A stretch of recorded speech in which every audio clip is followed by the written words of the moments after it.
In earlier papers, I said that humankind is special because we have the fire of the goddess, and other star races are jealous because they don't, at least not as a natural, embedded part of their being, that they have to earn it.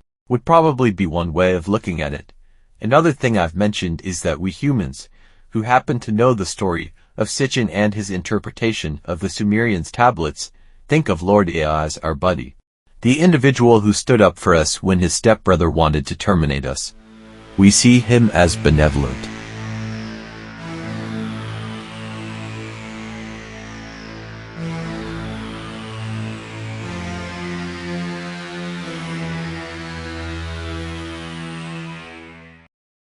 I want to add to that paper now. From our point of view, Lord Enki Prince Ea created the whole mess we're in, and importantly enough, he worked together with the patriarchal regime to create a slave race.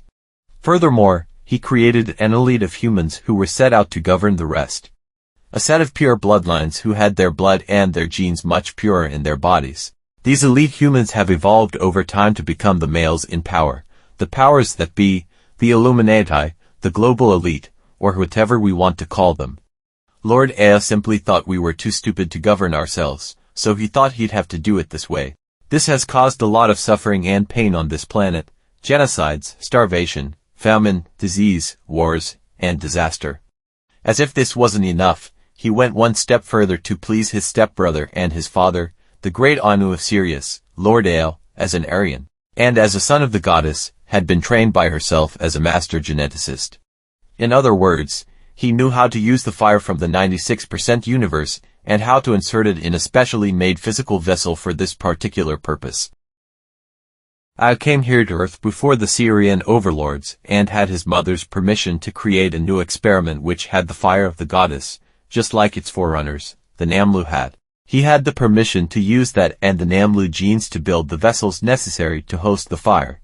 Prince Ea could see this as his ultimate graduation project as a superior master geneticist, if you will.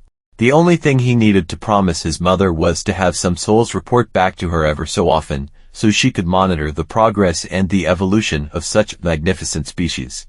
This is basically what the debt is all about. Prince Ea was free to experiment, but must choose some souls which could show the typical progress of the species in general and send them to her. The rest of the soul group was free to evolve with no strings attached.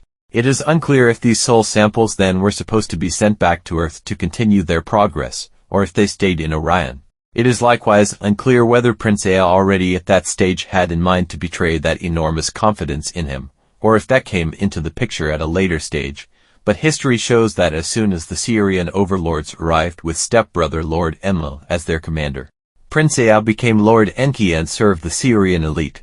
The name Enki, which basically is an Aryan title, does not apply after he betrayed his mother, but he kept it, just like the Syrians also used Aryan titles instead of their real names, which are unknown.